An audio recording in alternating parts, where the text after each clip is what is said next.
స్తోత్రం యేసయ్యా. ప్రియమైన దేవుని బిడ్డలారా, క్రీస్తు నామములో మీ అందరికీ సమాధానము కలుగునుగాక. ఆమేన్. ప్రతి దినము దేవుని వాగ్దానం అని ఆత్మీయ చక్కటి కార్యక్రమంలో మిమ్మల్ని ప్రేమపూర్వకంగా ఆహ్వానిస్తున్నాను. దేవుని బిడ్డలారా, ఎలా ఉన్నారు? బాగున్నారా? ఉదయాన్నే లేచారా? ప్రార్థన చేసుకున్నారా? కాసేపైన దేవుని వాక్యాన్ని మీరు చదువుకున్నారా? ప్రభు మిమ్మల్ని బలపరిచారా నేను అడుగుతున్నాను. ఎందుకంటే మరి దినం విశ్రాంతి దినం కనుక ప్రతి ఒక్కరూ త్వరపడి దేవుని సన్నిధికి రండి.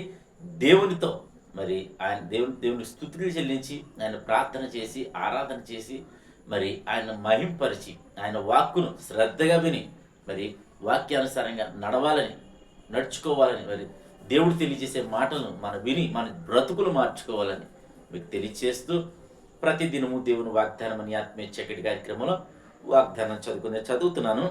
యోబు రాసిన గ్రంథము 22వ అధ్యాయము 21వ వచనం. ఆయనతో సహవాసము చేసిన ఎడల నీకు సమాధానము కలుగును, అలాగున నీకు మేలు కలుగును. దేవునికి స్తోత్రం. హల్లెలూయా. చక్కటి వాగ్దానం ద్వారా ప్రభు ఈ దినం ఈ ఉదయాన్నే మనతో మాట్లాడుతున్నాడు. ఏమనంటే ఆయనతో సహవాసం చేసిన ఎడల మనకు సమాధానం కలుగుతాడు. ఈ సమాధానము ఎందుకంటే ఆయనతోనే సహవాసం చేస్తే మరి సమాధానం ఎందుకు లభిస్తుందంటే ఆయన సమాధానకర్త. దేవునికి స్తోత్రం. హల్లెలూయా. సమాధానానికి కర్తతో ఒకవేళ మనం మరి సహవాసం చేయగలిగితే మరి మనకు కలిగి ఉన్న అసమాధానంతో ఉంటే మరి సమాధానం కలుగుతుందని మీకు తెలియచేస్తున్నాను.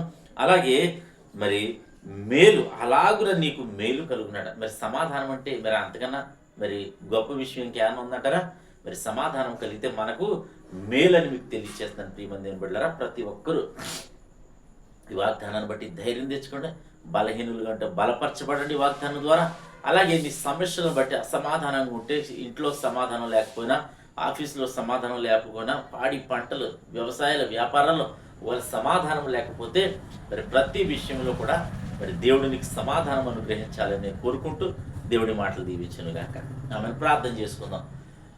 స్తోత్రము తండ్రి, వందనాలు యేసయ్యా. ప్రతి దినము దేవుని వాగ్దానం అని ఆత్మీయ చక్కటి కార్యక్రమంలో తండ్రి మీరు ఇస్తున్న వాగ్దానంకే స్తోత్రాలు. ఎంతమంది ప్రజలు యూట్యూబ్ ద్వారా, షేర్ ద్వారా, ఫేస్బుక్ ద్వారా నా తండ్రి ఈ రోడ్డు మార్గం ఎంత చదువుతున్నారు వారందరి జీవితాల్లో ప్రభా ఈ వాగ్దానాన్ని మీరు నెరవేర్చమని ప్రార్థిస్తున్నాను. తండ్రి మీ కృప ప్రతి ఒక్కరికి కలుగును గాకని ప్రార్థిస్తున్నాను. మేలు కలుగును గాకని ప్రార్థిస్తున్నాను. తండ్రికి స్తోత్రాలు. అలాగే తండ్రి దినం ప్రభా యూట్యూబ్ ద్వారా, షేర్ ద్వారా, ఫేస్బుక్ ద్వారా నాయన ఎవరెవరైతే ప్రార్థన వారందరి జీవితంలో వాగ్దానం నెరవేర్చండి ప్రభా. నీకు స్తోత్రాలు. ఈ దినం ప్రభా నా తండ్రి రోగులు ఎవరైనా ఉంటే స్వస్థపరచమని ప్రార్థిస్తున్నాను. అలాగే తండ్రి యవనస్తులు చక్కటి సంబంధాలను గ్రహించిన గర్భఫలాలు దయచేయమని, అలాగే యూట్యూబ్ పరిచయం మీరు దీవించమని ఆశీర్వదించమని ప్రార్థిస్తూ ఈ దినాన్ని బిడ్డలు చేయి ప్రయత్నాలు సమస్తంలో మీరు తోడండి మహిమ పొందమని. ఈ దినం ఎవరైతే పుట్టినరోజు కానీ పెళ్లి రోజు జరిపిన బిడ్డలందరికీ మరి క్షేమాన్ని సమాధానాన్ని సంవత్సరం అంతా మీ దయకిరీటాన్ని ఉంచమని క్రీస్తు నామములో అడుగుచున్నాం పరమ తండ్రి. ఆమేన్. నేను నమ్ముతున్నాను ప్రియమైన బిడ్డలారా, మరి దేవుడు మనతో మాట్లాడి మనల్ని బలపరచారని, మీరు బలపరచబడ్డారని నమ్ముతున్నాను.